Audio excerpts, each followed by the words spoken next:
Save किया था ना? मैं सिर्फ इसलिए गया था क्योंकि उसने मुझे कॉल किया, that's it. But listen तो. Save it for someone else. जिंदगी में सेव करना जरूरी है, मगर जब बात पैसों की हो, सिर्फ सेविंग से काम नहीं चलेगा। इक्विटी म्यूचुअल फंड्स में इन्वेस्ट कीजिए और अपने सेविंग्स को आगे बढ़ने का मौका दीजिए। Mutual fund investments are subject to market risks. Read all scheme-related documents carefully. This is the fourth and the last episode in the series that we had promised you, starting with the Bhindranwale phenomenon in 1984, Operation Blue Star, and so on. And this one, as we had forewarned you, and I'm using the word forewarned because this is really very sad and very disappointing and very embarrassing. This is about the massacre of the Sikhs in Delhi. Now, this is not an exhaustive account of what happened because this is an eyewitness account. I wasn't there everywhere. Books have been written about this. Films have been made about this. And contrary to what some people say, documentaries have also been made about this. So I'm not giving you a full comprehensive picture, but I'm telling you what I saw as a reporter in Delhi on the back of my motorbike, right? Enfield 200. In fact, I covered those riots like that. That was 1984. I didn't own a car yet. 1984, October 31, November 1, and then onward. So that's the account I'm going to give you. Before we get there, however, this is one of my periodic reminders to you that the only reason, the only way we can continue doing the kind of journalism we do at the print. In fact, as I speak with you now, more than a half dozen of our reporters are out in the distant parts of India bringing you ground reports. We do ground reporting as nobody does. It costs money. We also have the most talented journalists in the country, journalists, graphic designers, tech people, all of them. It takes a team to put together the print. And that team lives on the support of great people like you. So once again, my appeal to you, please take a paid subscription. If you have one already, you've taken one already, please renew it. Also tell your friends, family, any others, because all of us have a stake in good hyphenated journalism. There is so much polarization right now, and so much of what you see, particularly on so many TV channels, is not really journalism. And in fact, most of us know it. In fact, all of you know it. You might watch some of those for entertainment, but you know what those are about. That's why everybody has a stake in good journalism in a democracy. The only way you can have that good journalism in a democracy is if you pay for it. So please do pay for it. It isn't very much. Having said that, I bring you back to the story, which is the last of this 4-part series. And it's a story that I might describe with some justification as probably the saddest event in independent India's history. Because it's not as if massacres haven't taken place elsewhere. Our country is no stranger to tragedies, avoidable tragedies. The reason I picked this one out as the worst of those massacres and tragedies in India's history after the partition riots, is that it happened in Delhi, in the capital. All of what happened, all of what I saw happened in like a mile, maybe 1.5, 2 kilometer radius from the Rashtrapati Bhavan, which represents the glory of the Republic. So if the Indian state, mighty Indian state, our country's state, failed to protect its citizen so close to where it resides, it has to be the greatest tragedy in independent India's history. How did we cover it? And what is it that we saw? The fact is, the assassination of Indira Gandhi caught me on the wrongest foot possible in transit from New York to Delhi. I was returning from a 6-week fellowship of the American Society of Newspaper Editors, ASNE, in the New York Times newsroom at New York, and with its Washington bureau. This was 1984. I had suitcases laden with the usual gifts and goodies that you brought along from your first visit overseas those days: clothes, minor gadgets, shoes, books, and toys for my 3-year-old. I had just that one child yet. Desperately homesick, I climbed down from the Air India Jumbo to see ground staff go through their motions as if in mourning. Indira Gandhi, one of them, a Sikh. This ground staff officer was a Sikh Air India officer. One of them, a Sikh, said Indira Gandhi had been assassinated by her bodyguards and riots had broken out in the city. That, he said, explained the dark columns of smoke you could see in the distance, even from the airport. Still, one couldn't be prepared for what unfolded on the ride home. Then, in New Delhi's southernmost middle-class ghetto, Saket. That's where I used to live. There were mobs on the way, actually not mobs, just small gangs with iron rods, swords. They were like wolf packs on the prowl, attacking shops, homes and burning whatever they could, whatever they found. Another few hours and all of Delhi was like a battlefield, with burning fires, screaming people in conquest or in agony. So, attackers in conquest and the victims in agony. Or correction, it wasn't a battlefield. I correct myself. It wasn't a battlefield. It was, or at least in several places, like a city that had just been conquered by some awful hordes in medieval times. Within 12 hours of Indira Gandhi's death, the story of her assassination by her two bodyguards had been overtaken by the reprisals against the Sikhs in Delhi. If one could see this on a 40-minute drive from the airport to home in 1984 so clearly, what excuse could the government or the police ever have of having been taken by surprise by the rioting or the intensity of its spread? Since this is one of the better covered and researched communal killings in the country, I am avoiding saying riots, communal killings in the country in India's independent history, the finest coverage, in fact, was in the Indian Express and its sister Hindi Daily Jansatta. I wasn't there then, so I'm not trying to take credit for this myself. It was long before I rejoined the Express. At this point, I was with India Today. Let me not waste your time, therefore, trying to recapitulate all that happened. In any case, so much was happening simultaneously in so many parts of the city and elsewhere in the country, Kanpur notably, that any reporter, even one riding a Nifty Enfield 200, could cover only that much of it. But there are scenes and stories you cannot forget, and the future generations must not be allowed to forget, because it is precisely due to our culture of evasion when it comes to our own collective crimes that, as a nation and a society, we are not able to apply closure to our most tragic turning points in history. You want to know if the Congress, at least at the local levels, was involved? I will repeat some stories I documented then. The answer, of course, is yes, the Congress was involved at many levels. I will repeat some stories I documented then. I witnessed a scene created by a local Congress leader, Dharamdas Shastri. In 1993, by the way, the Jain Agrawal Inquiry Committee recommended registering a case against him. And in 2005, the Nanavati Commission found credible evidence against him, following which Union Home Ministry ordered the CBI to reopen the case. But nothing happened and Shastri is now dead. He was there at Karol Bagh police station as he protested. I found him at the Karol Bagh police station as he protested against the arrest of congressmen caught with property looted from Sikh shops and homes. Recovered the property for sure, he said, but why arrest? They are not criminals, he said. Can you believe it? Brahm Yadav, the Delhi Youth Congress president then, was far ahead of this too. He protested against a joint army-police raid in Kodapur, his block. And you want to know the reason why? He said a fair raid could not be carried out by a patrol led by a Sikh army officer assisted by another Sikh from the police.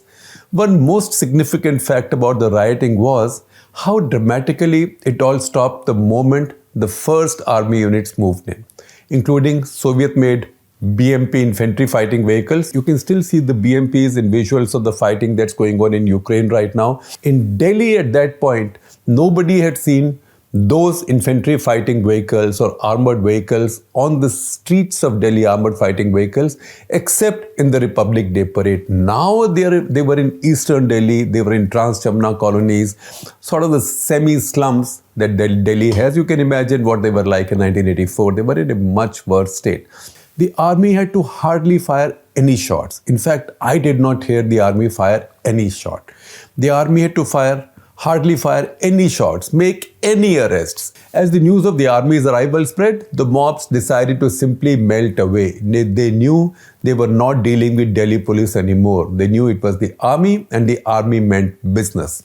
Delhi police was incompetent where it wasn't complicit, and mostly absent, some for predictable reasons like leave, some because of panic, and much because of indecision by the higher brass that somehow decided to tell the Sikhs in the force to stay out of trouble. They didn't want the Sikhs and Delhi police to come out. Now, contrast that with the army, which had army officers leading their patrols. And you want to know more about Delhi police? I will tell you. Here is one of the scenes I witnessed and reported.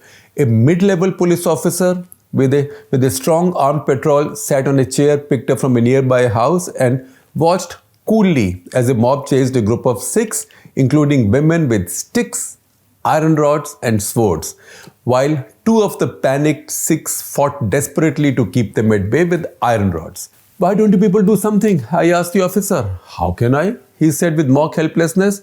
I have a very small force. I am waiting for reinforcements. There were tragedies to see and record across the city, but none more heartrending than the killings in the outlying, particularly East Delhi colonies, where lumpins looted, raped and killed, not merely unhindered, but often helped along by the police. I reached Block 32 in Trilokpuri, the Trans-Yamuna, near slum, on the second afternoon of the riots.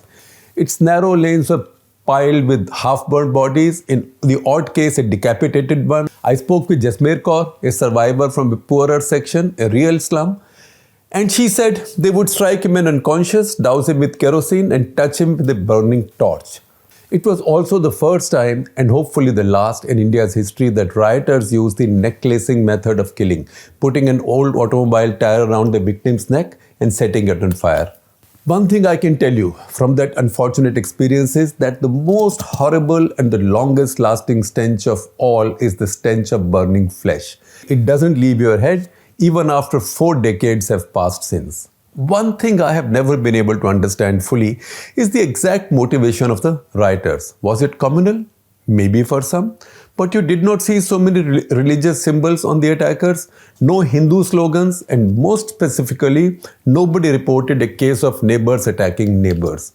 At least I didn't see any. So I can't say nothing ever happened. I'm only describing to you what I saw. And nobody had told me, to be sure, not to see anything or not to report anything I might have seen. A lot of what I'm telling you, a lot of the detail featured in the India Today story on the riots that was published in that fortnight. Delhi, in fact, had more stories than of Hindu neighbors protecting the odd Sikh in their locality, even at the risk of their lives. What was the motive then? Was it rioting or rape or looting? By the time the rioting had been on for 24 hours, nobody could really say which was the main act and which was the sideshow. The very first trigger, admittedly, came from anger against the assassination. It started outside All India Institute of Medical Sciences, where doctors were trying to revive Mrs. Gandhi. Hopeless job. By that time, she was gone. The first to experience this was then President Gyani Zail Singh himself. His motorcade was attacked. His escort officer removed his turban in panic to avoid being identified and attacked. Tirlochan Singh, his widely popular press officer, pulled out a seat cushion from his car to protect himself from the mob's lathis or lathi blows. But once it spread and it became evident that the police had no intention. The police had no intention at all of intervening. The looters and arsonists became bold. They came out in small bands. They did not even have to be in large mobs or anything. The only safety in numbers you needed was maybe 30, 40, 50 people, not thousands, not hundreds. This is when the most exclusive localities were targeted. Along the radial roads emanating from Connaught Circus, fires blazed as if in a properly choreographed show. Furniture shops on Pachkuya Road were set on fire. That's a furniture market in Delhi. Paharganj, Sheela Cinema, the abandoned Bangla Sahib Gurdwara, though very ably defended by young Sikhs carrying iron rods, lathis and the odd shotgun. A glass and mirror shop where a Sikh lay dead, impaled by shards of large glass sheets that rained on him as the shop was looted. In the more central and generally less congested parts of Delhi, looting was the primary motive. In East Delhi, poorer areas may have been killing, but in the richer areas, looting was of primary motive. South Extension markets, Perfection Silk and Sari House and Wings shoe shops well-known showrooms were looted and burnt. The houses of two Punjab and Sindh Bank chairmen, Mohinder Singh and Bhai Inderjeet Singh in Friends Colony East were looted and burned. In nearby Maharani Bagh, mobs arrived with lists carrying numbers of rich Sikhs' homes. Again, the purpose was only loot and arson. This then spread to Haus Khas, Vasant Vihar and Safdarjung enclave. In distant, sleepy Saket, where we lived, mobs came in a neat row of three-wheelers, as if in a procession, and burnt down the very pretty new Gurdwara, leaving the Granthi for dead. He wasn't. He was later rescued by neighbors, all of them Hindu.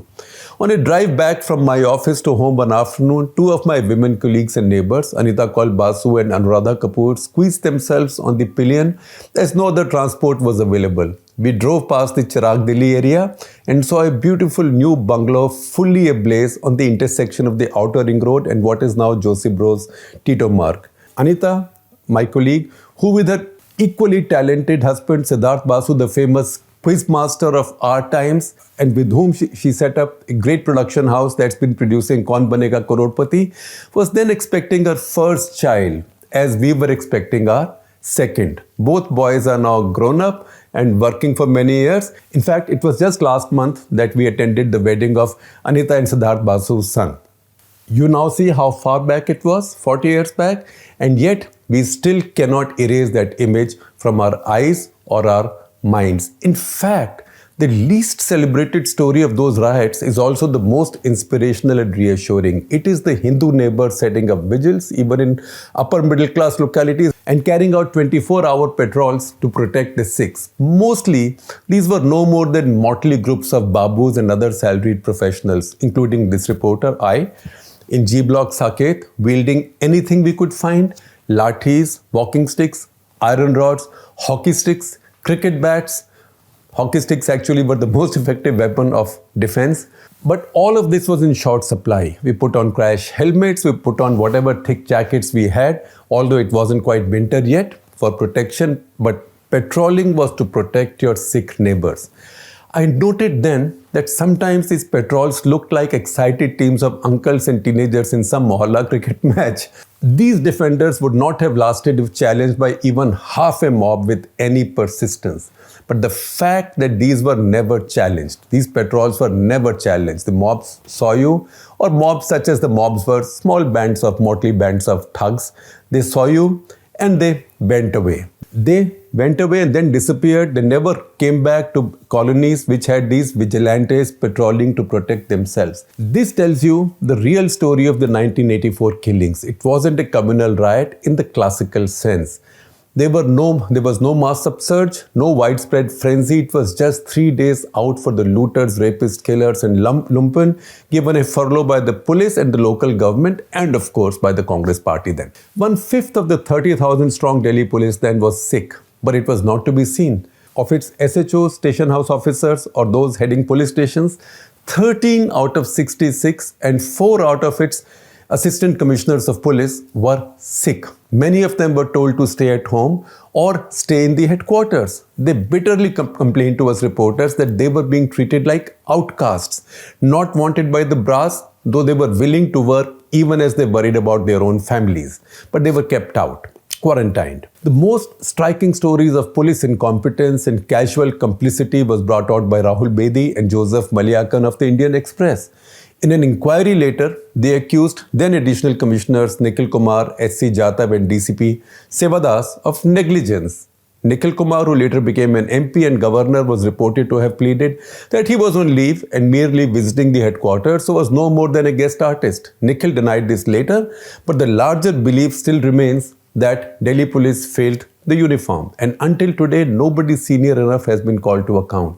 And then you say, why there is no closure on India's tragedies ever? That I do not follow the correct chronology and put the riots ahead of the assassination. Indira Gandhi's assassination is a deliberate editorial call and not merely an admission of the fact that I was late on the assassination story. Everybody was, because as I had said earlier, riots had overtaken everything else, even the assassination. In fact, even as the funeral procession made its way past New Delhi to the banks of the Jamna, rioting still raged. But as after Operation Blue Star, Roli Books again brought out a book, Assassination and After, in which again I have a contributory chapter titled Clause of Conspiracy. While Rahul Bedi wrote on the riots, Arun Shourie on militants, and Pranoy Roy, who made his mark as a psephologist globally by calling the 1984 elections that followed the assassination and the killings, right, bullseye, wrote about them. So all of us contributed chapters to that book. If you can find it, it's titled Assassination and After, published by Rowley. The conspiracy was later fully unraveled, accused put to trial and convicted, so there isn't much left to tell you now. But I cannot forget the visit to Agwan Khurd, near the border enclave of Dera Baba Nanak in district Gurdaspur, where Satwant Singh, the younger of the two assassins, hailed from. I remember his mother Pyaro protesting her son could never do such a thing. That he was such a Congress loyalist that even as a child he only played with Congress flags, etc. She even pleaded that they were not a family of traditional Sikhs, that they believed in the Babaji of Radha Swami Satsang at Byas, not far away from their village, not so far away, and further that Satwant Singh had visited the ashram thrice, Babaji's ashram thrice, to be baptized as a Radha Swami instead. I could see a mother's desperation, and no mother would ever believe anything else but that her child was never capable of committing murder, and least of all of the woman he protected. But that year of madness had made too many simple, sane people do crazy, unexpected things. This election campaign that followed the assassination was marked by a one-sided intensity not much different from Narendra Modi's in 2014. But I dare say, while it had the optimism of Rajiv Gandhi's youth and his promise of the 21st century and his sympathy for his mother's assassination, it had stronger negative and even communal overtones than any seen until 2014. One slogan was, Rajiv Gandhi ka ऐलान नहीं बनेगा Khalistan. The advertisement campaign, designed by Rediffusion, the agency then invoked iron rods and daggers, etc., and barbed wire fence as far from subtle metaphors for insecurity and paranoia. Nevertheless, Rajiv Gandhi won a majority of 415, and my one abiding recollection is his smiling, gentle but devastating declaration of having reduced the opposition to a 10 plus 2 plus 3 system. 10 plus 2 plus 3, 10 for Janata, 2 for Jansangh, which later became BJP, and 3 for Socialist. This is how the tenure system of school-college education was then described. Of course, it took 30 years after that for the BJP, now led by Narendra Modi, to completely turn that wheel of fortune.